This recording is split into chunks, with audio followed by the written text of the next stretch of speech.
Betul adalah putusan Mahkamah Konstitusi tadi. Begitu Yang Mulia. Terima kasih. Ya. Itu kan kita semua akan kita pertimbangkan, ya. Saya kira demikian saja dari pihak termohon. Ada yang disampaikan? Ya. Terima kasih Yang Mulia. Terkait dengan apa yang disampaikan kuasa pemohon tadi, kami tidak akan menanggapi lebih jauh karena berkenaan dengan penghinaan atau tidak, karena koridor kami adalah koridor yang masih di dalam lingkup hukum acara pidana yang berlaku, sehingga tidak ada maksud bagi kami untuk menghina pengadilan ini ataupun tidak, karena bagi kami adalah tetap dalam koridor hukum acara pidana yang berlaku, di mana itu adalah konteksnya adalah dalam konteks penanganan perkara. Perlu kami sampaikan juga bahwa tadi didalilkan oleh adanya putusan MK nomor 102 tahun 2015. Tapi selain putusan MK tadi perlu juga kami sampaikan di persidangan ini bahwa mungkin juga Yang Mulia juga mengetahui adanya SEMA nomor 5 tahun 2021 yang memang dalam jangka waktu antara putusan MK dengan SEMA itu ada jangka waktu 6 tahun. Mungkin dari putusan MK tersebut juga ada beberapa hal yang perlu dicermati oleh Mahkamah Agung, sehingga Mahkamah Agung perlu mengeluarkan surat edaran Mahkamah Agung. Dan dalam hal ini perlu kami bacakan bunyinya, mungkin jika diperkenankan kami bacakan Yang Mulia. Silakan.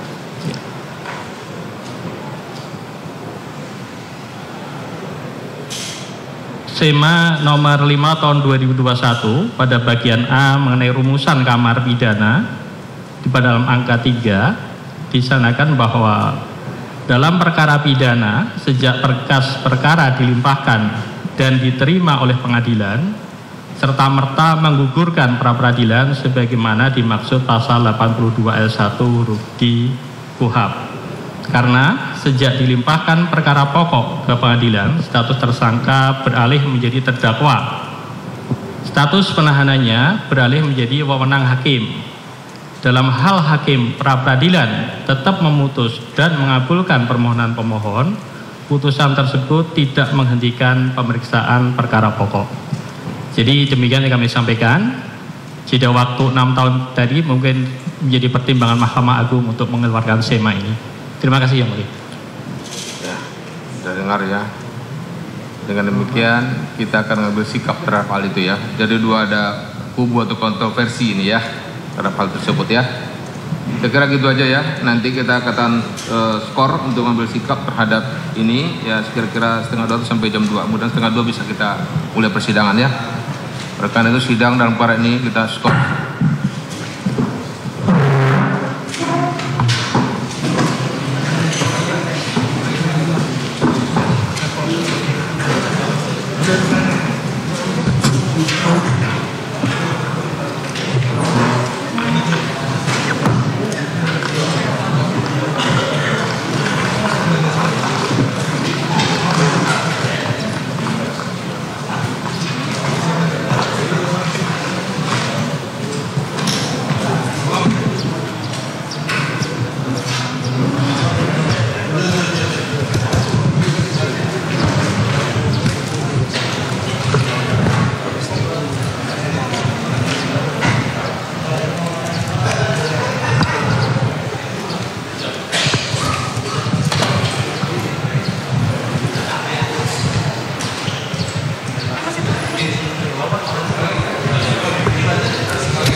Dan akan berakhir ketika berkas perkara ini sudah dilimpahkan ke pengadilan. Dan inilah yang masih kita nantikan pemirsa. Di pukul 13.30 nanti terkait kelanjutan dari sidang pra-peradilan Hasto Kristianto melawan KPK. Dan pemirsa, kita ikuti bersama-sama pemirsa pernyataan dari tim kuasa hukum Hasto Kristianto terkait pra-peradilan pada hari ini. Pihak KPK untuk menghormati lembaga pengadilan. Pra-peradilan ini diatur di dalam KUHP memberikan ruang kepada tersangka untuk menguji status tersangkanya dan juga memberikan ruang untuk kontrol terhadap due process of law yang tidak sesuai dengan undang-undang. Kita sudah sampaikan bahwa kita minta agar pra-peradilan ini didahulukan.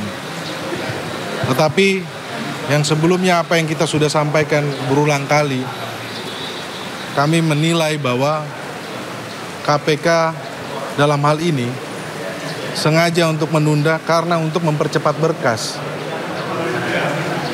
Teman-teman, di dalam pra-peradilan ini yang sebelumnya kita sudah uji bersama bahwa bukti yang dihadirkan oleh KPK bukan bukti yang terkait dengan Mas Hasto Kristianto. Ini bukti untuk terdakwa yang lainnya. Kemudian untuk sprindik yang lainnya. Dan ini sudah diuji di dalam persidangan. Kemudian obstruction of justice. Ada kesaksian teman-teman. Namanya saudara Tio. Di mana dia mendapatkan penekanan atau mendapatkan tekanan-tekanan terkait untuk merubah BAP-nya. Itu sudah terungkap di sidang pra-peradilan sebelumnya. Kita harapkan, ayolah, harusnya kita hormati dulu pra-peradilan, kita uji dulu baru masuk pokok perkara. Kalau perkaranya buktinya lemah, saksinya dipaksa, kemudian saksinya keterangannya berdiri sendiri, bagaimana kita mau masuk ke pokok perkara?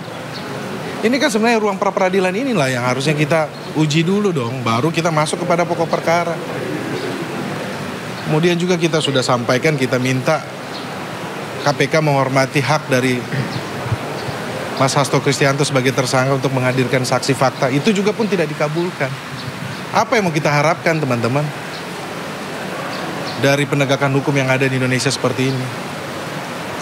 Ini bisa terjadi sama siapa saja. Kalau Mas Hasto Kristianto bisa diginiin, semuanya bisa.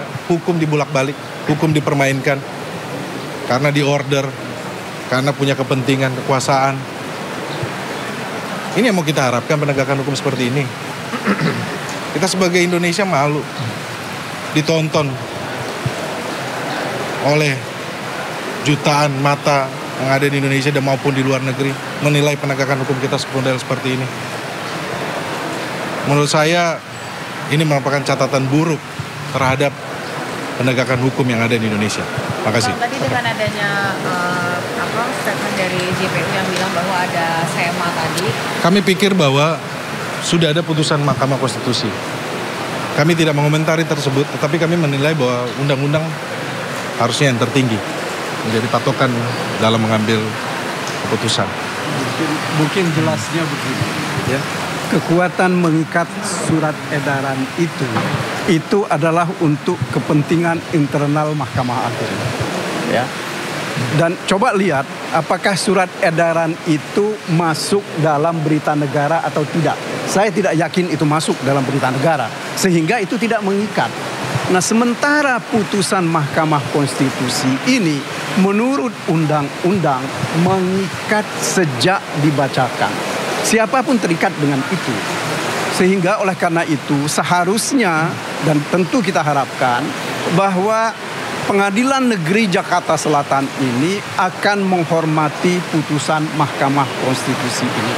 Ya, dalam arti bahwa mereka harus memutus perkara ini dengan mengesampingkan ya apa yang ditetapkan oleh KUHP mengenai kewenangan untuk menggugurkan pra-peradilan. Sebab apa? Sebab kewenangan menggugurkan itu akan terjadi karena ini ada cara-cara yang tidak ya benar ya dan tidak menurut hukum dilakukan oleh KPK secara sengaja. Makanya itu yang saya sampaikan dari tadi, kalau ini kita biarkan ya, ini akan menjadi kebiasaan buruk dalam praktek hukum kita yang merugikan semua pihak. Ini yang harus dicegah oleh pengadilan sekarang. Saya kira begitu ya. Ya, saya tambahkan sedikit. Tadi pagi saya sampaikan bahwa KPK telah menegakkan hukum dengan cara mengenyambingkan hukum. Siang ini akan saya sampaikan dengan tegas bahwa KPK telah menegakkan hukum dengan melanggar hak asasi manusia. Gagasan pra-peradilan ini merupakan ciri negara hukum. Sudah ada sejak abad 18. Di mana orang kalau dijadikan tersangka wajib diuji dulu, benar nggak penetapan tersangka itu. Bukannya malah diikuti proses peradilannya, bukan mau membuktikan bahwa dia benar, bukan mau menyampaikan bahwa memang betul prosedur penetapan tersangka Pak Hasto ini betul-betul benar, malah dipotong di tengah jalan. Ya. Saya sampaikan lagi, pra-peradilan itu hak tersangka, hak asasi manusia. Apa akibat dari P21 dan percepatan proses ke pengadilan? Sama dengan bahwa KPK mengabaikan hak tersangka. Jadi ini bukan soal ya dibuktikan aja di pengadilan nanti. Kalau itu udah pokok perkara. Yang kita perjuangkan sekarang ini dan yang dipotong oleh KPK itu benar nggak kewenangannya digunakan? Betul nggak sesuai dengan prosedur? Apakah ada alat bukti permulaan? Ini yang diuji di pra-peradilan. Ya, karena nggak mau diuji, makanya dipercepat, dilimpahkan ke pengadilan. Apa begini caranya? Itu yang penegakan hukum yang benar apa? Saat Pak Hasto Kristianto, Sekretaris Jenderal PDI Perjuangan dibegitukan, siap-siap kita semua dibegitukan. Siap-siap Bapak Ibu semua mengalami hal yang sama. Ditetapkan tersangka, mau menguji hak kita, dipercepat berkasnya. Ya. Jadi sekali lagi yang pertama KPK telah mau menegakkan hukum dengan mengenyambingkan hukum. Yang kedua KPK mau menegakkan hukum dengan memberangus hak asasi manusia, hak tersangka. Itu yang saya mau sampaikan. Terima kasih. Oke, saya tambahkan ya. Begini ya teman-teman ya. Pertama-tama kita itu semakin yakin bahwa proses penetapan tersangka ini adalah pemindahan yang dipaksakan. Gitu. Kenapa kita katakan sebagai pemindahan yang dipaksakan? Ini buktinya bahwa pra-peradilan itu tidak dipertimbangkan. Pada saat ini kita melihat bahwa ada kekhawatiran dari KPK untuk bisa berdiskusi, beradu argumentasi. Apakah memang hak-hak seorang tersangka itu bisa diuji atau memang bisa dibuktikan bahwa prosedurnya itu sudah sesuai dengan prinsip-prinsip hukum. Itu paling penting sebenarnya. Karena seperti yang dikatakan oleh Pak Tra tadi gitu kan, prinsip dari adanya pra-peradilan ini adalah habeas corpus untuk menguji apakah secara prosedural mendapatkan alat bukti itu sudah benar, relevan, dan itu bisa menjadi alat bukti. Itu paling penting sebenarnya gitu kan. Dan itu merupakan sebagai fungsi-fungsi kontrol. Pemidanaan bukan untuk menghukum seseorang individu, bukan.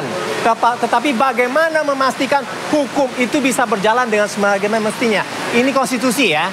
Nah, oleh sebab itu makanya pada saat ini apabila pada saat ini bahwa ada kekhawatiran untuk bisa berargumentasi di pengadilan menguji terkait dengan prosedural, artinya di situ memang terbukti adanya dugaan pidana yang dipaksakan. Karena apa? Karena proses dari penetapan tersangka dan kemudian ditahan dan kemudian setelah itu dilimpahkan itu sangat cepat sekali. Nah, oleh sebab itu makanya apa